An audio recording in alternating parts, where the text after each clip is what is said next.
Football বিশ্বে এমন অনেক ক্লাব আছে যারা ট্রফি জিতে, তারকা খেলোয়াড় তৈরি করে কিংবা ইতিহাস গড়ে পরিচিতি পেয়েছে।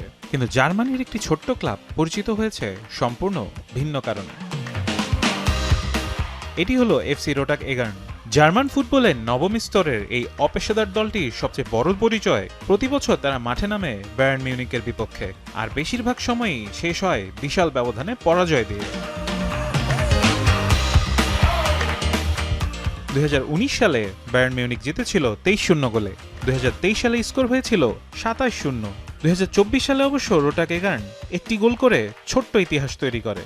আমি ভরসা রাখি হিরন স্মার্ট ওয়াটার পিউরিফায়ারে।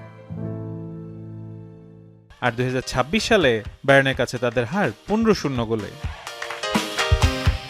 কিন্তু মজার বিষয় হলো, এত বড় হারেও তাদের মুখে থাকে হাসি, কারণ রোটাক এগার্নের খেলোয়াড়রা কেউ পেশাদার ফুটবলার নন। তারা কেউ চাকরি করেন, কেউ ব্যবসা করেন, কেউ আবার পড়াশোনা করেন। ফুটবল তাদের কাছে পেশা নয়, ভালোবাসা।